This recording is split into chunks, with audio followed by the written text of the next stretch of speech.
What I have found also from many New Yorkers is an ability to navigate disagreement. You know, I remember the words of Mayor Koch, who said, if you agree with me on 9 out of 12 issues, vote for me. 12 out of 12, see a psychiatrist. He had proposals about free universal childcare, about freezing the rents of many people, and all of that really fired their imagination. In addition to his central message of affordability and equality, Mamdani was also vocal on Palestine, unashamedly so. So something peculiar started to happen a couple of weeks ago. My social media algorithm started feeding me videos and content of Zohran Mamdani. And like so many over there in the US, I was hooked. He has achieved something pretty spectacular, hasn't he?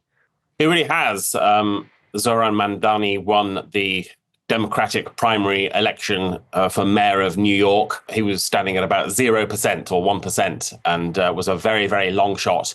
And he really ran a remarkable campaign. And I'm sure we'll talk about how Democrats are probably going to study what he did.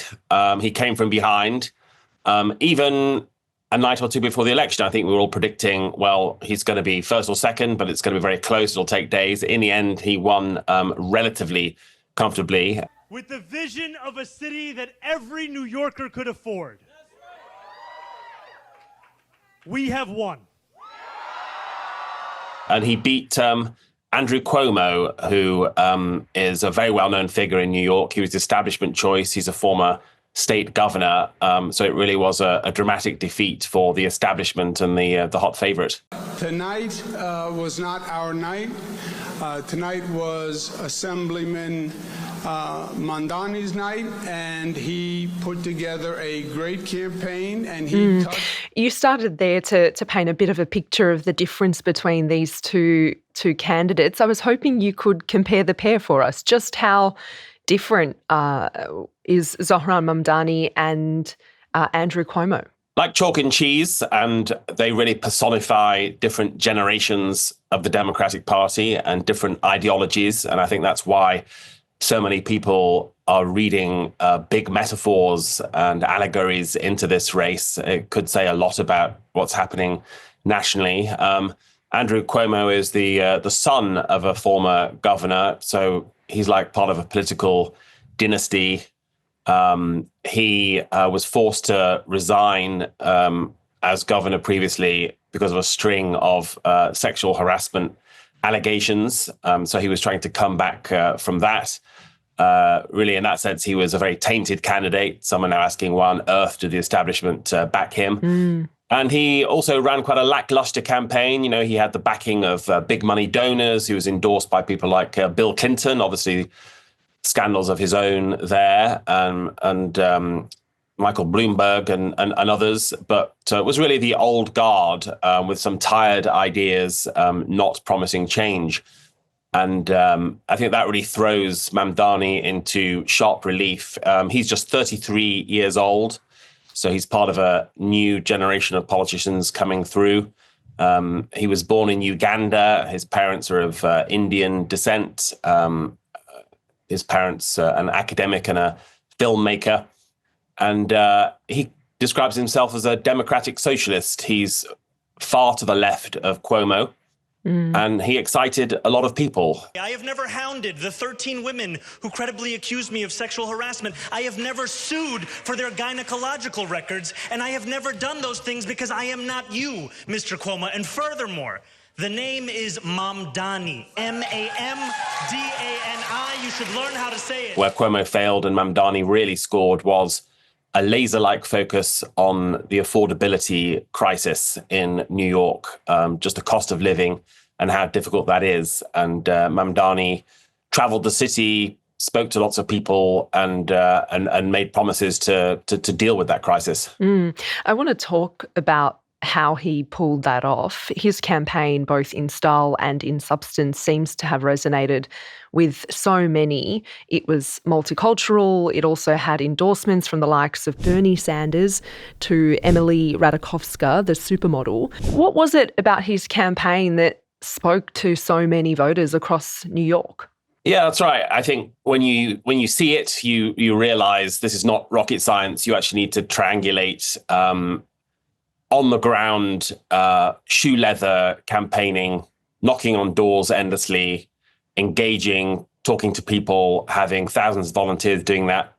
You also need these days social media savvy and to go viral. And age 33, he was a natural at that with TikTok and many other videos. I'm about to say something to you you've never heard a politician say. Please stop sending us money. Thanks. तुमने कभी किसी को vote किया? कभी किसी को rank किया? Yeah. He would do stunts. He ran into icy waters off Coney Island in a suit. I'm freezing.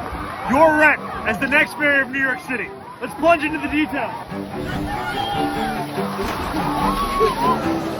And got drenched and made some bad puns about freezing rents.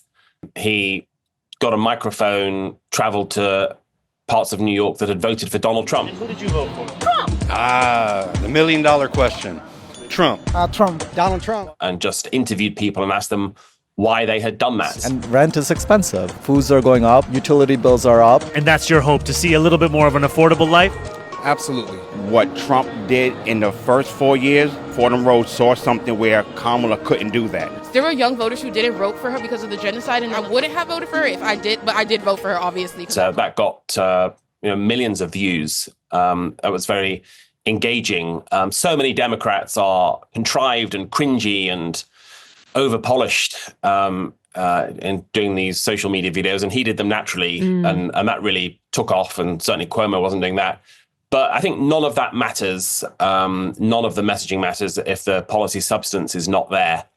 And he really did engage with what people care about, economic issues. I see us riding on a bus. That bus is fast and free. And we're on our way back to our union-built, rent-stabilized home.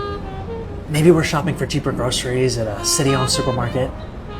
And who knows, one day we have kids, and I want them to have universal childcare.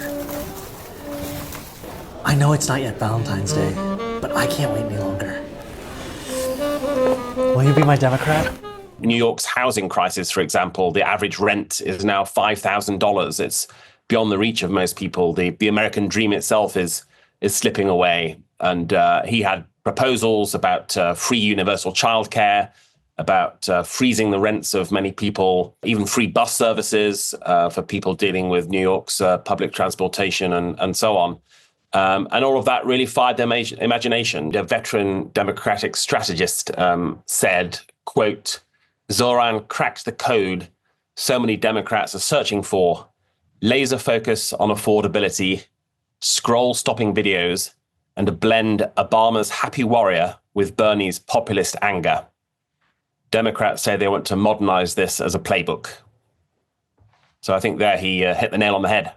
In addition to his central message of affordability and equality, Mamdani was also vocal on Palestine, unashamedly so, something that you rarely see in Western politics.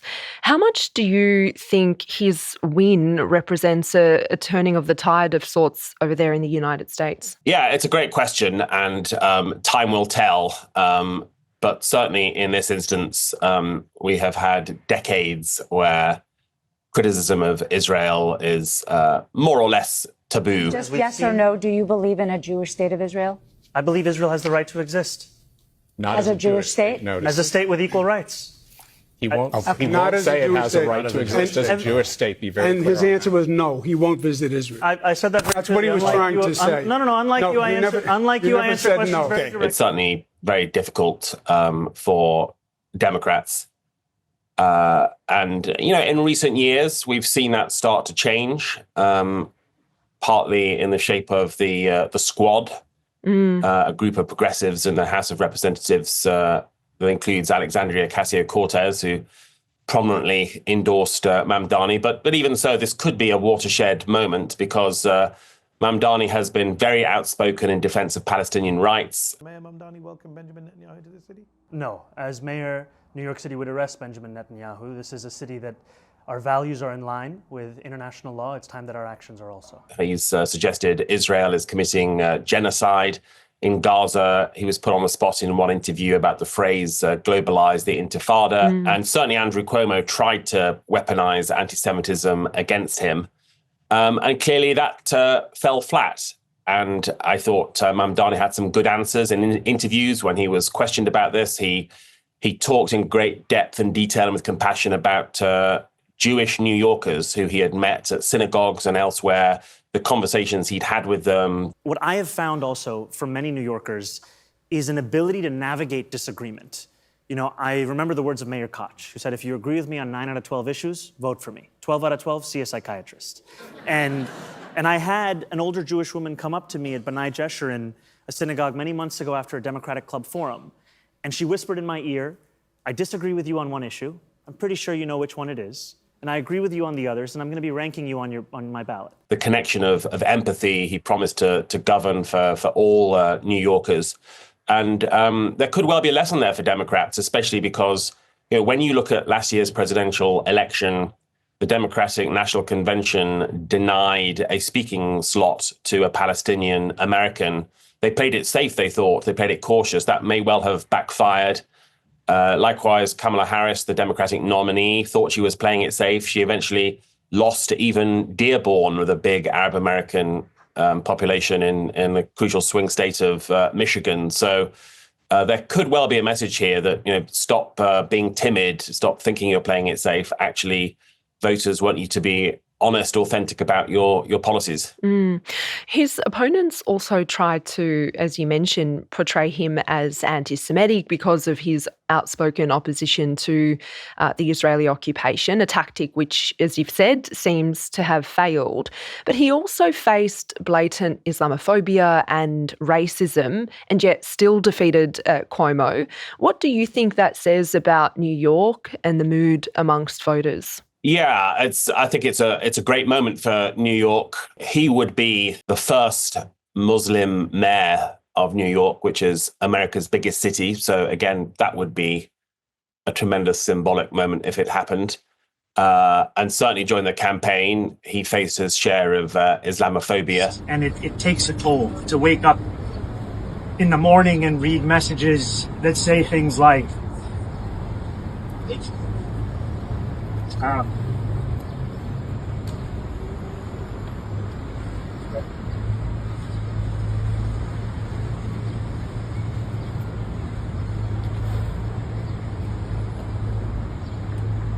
I get messages that say the only good Muslim is a dead Muslim. I get threats on my life.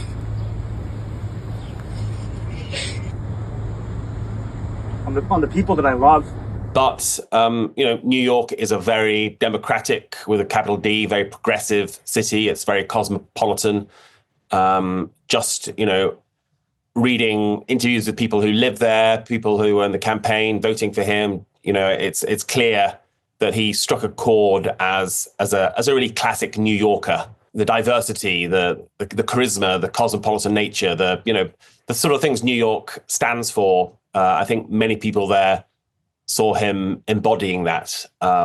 It's a place where well over 100, probably 200 languages are spoken. It's so culturally diverse. So many communities from all over the world. It's the classic city of the world's imagination of America in that sense. And so it was great to see New Yorkers be optimistic and embrace him.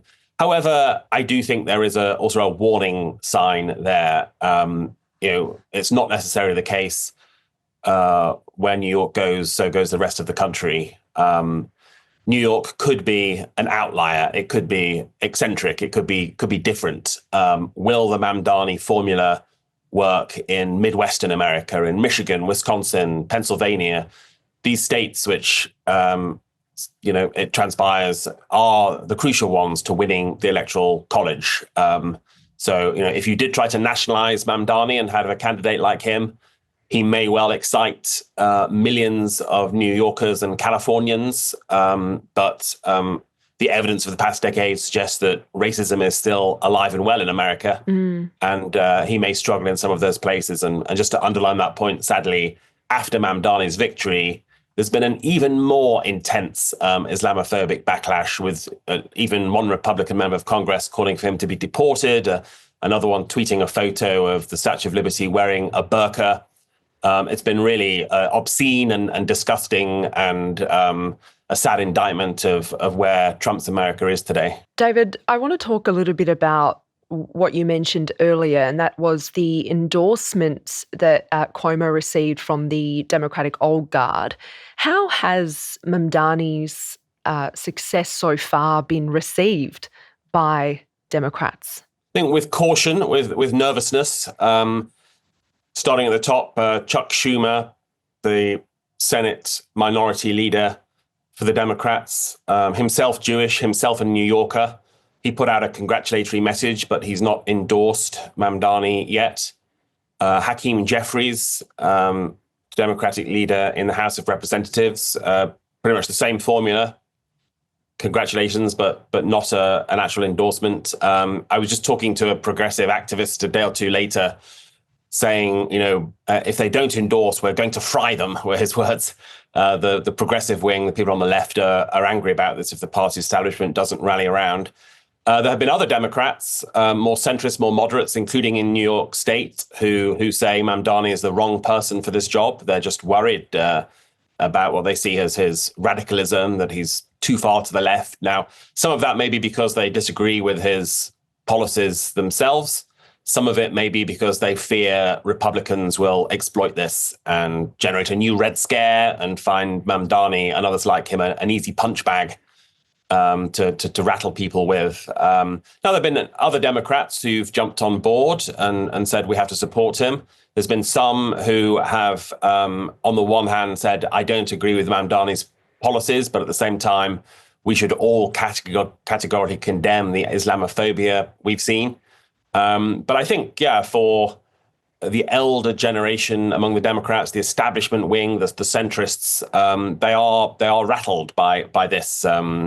This is potential change washing on the shore. Why do you think they're rattled? I read one quote earlier today from a Democratic strategist who said, quote, the establishment at this point is suicidally clinging onto a version of power it no longer even has. Why are they so rattled? You could argue they have just ossified and they have failed. And there is a gerontocracy in the Democratic Party. The names Clinton and Obama and Biden have now been around for decades, pretty much on almost every presidential ticket. Obama successfully had 2 terms. Clinton's got various scandals. Hillary Clinton lost. Joe Biden's presidency now seems tainted. We're at the end of a decade where Democrats lost everything: the presidency, the House, and the Senate. Clearly, something went wrong. And I think, especially over the last year, there's been fresh questions about that party establishment. Policy-wise as well, it's also accused of just being too middle of the road, a kind of, capitalism light, not that different from the Republican Party on at least some issues, certainly not tackling the fundamentals of inequality, the things Mamdani was talking about, the housing crisis and so on.